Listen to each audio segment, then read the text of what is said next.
நண்பர்களே, ஆடுகளம் உங்களை வரவேற்கிறது. நம்ம 7ஆம் தேதி எடை போட்டு காட்டுறோன்னு சொல்லியிருந்தோம். முதல் மாத எடை நம்ம பெரும்பாலும் இது டோக்கன் நம்பர் 1 19 கிலோ இருந்துச்சு. அதாவது 7ஆம் தேதி, இந்த மாதம் 7ஆம் தேதி. இப்போ பார்ப்போம். இது வந்து கிட்டத்தட்ட 22 கிலோ இருக்குது. அதாவது ஒரு 17 நாளில் அதாவது 17 நாளில் 7ஆம் தேதியிலேருந்து உங்களுக்கு வந்து இது 3 கிலோ இருக்குது. நாங்கள் இதை தான் அதிகமாக, இந்த பேய் கருப்பு இதை தான் அதிகமாக எதிர்பார்த்துருந்தோம்.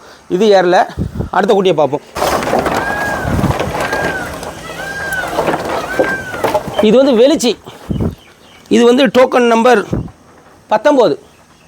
Token number 19. இதை பார்ப்போம். இது 19.8 இருந்துச்சு இந்த வெளிச்சி குட்டி. இப்போ எடையை பார்ப்போம். 24 கிட்டத்தட்ட 24.900, கிட்டத்தட்ட 25 கிலோ ஏறி இருக்குது. 5 கிலோ ஏறி இருக்குது 17 நாளில். இதை வந்து நம்புறதோ நம்பாததுக்காண்டி போடுறதில்ல. நம்ம வந்து ஒவ்வொரு 2 வாரத்துக்கு ஒருக்காவும் இது அப்டேட் காரணம் என்னென்னா, நம்ம அடுத்த வாரம் 7ஆம் தேதி போட்டோம்னா இது 7 கிலோ 8 கிலோ போயிடும். யாருக்கும் ஒரு நம்பிக்கை இருக்காது. பொதுவாக நம்ம எல்லாத்தையும் போட்டு பார்க்கல. எல்லாம் சராசரியாக 17.5 கிலோ இருந்தது போன மாதம் 7ஆம் தேதி. அது இந்த மாதம் 7ஆம் தேதி, டிசம்பர் 7ஆம் தேதி. இனி பாக்கி இப்போ சராசரியாக பார்த்தால எல்லாம் 20 கிலோக்கு மேலே தான் இருக்குது. நம்ம ஜனவரி 7ஆம் தேதி முதல் மாதம் எடையை பார்ப்போம். அப்படி இது டோக்கன் நம்பர் 3. அதாவது டிசம்பர் 7ஆம் தேதி வந்து 19.5 கிலோ இருந்துச்சு. இப்போ பார்ப்போம்.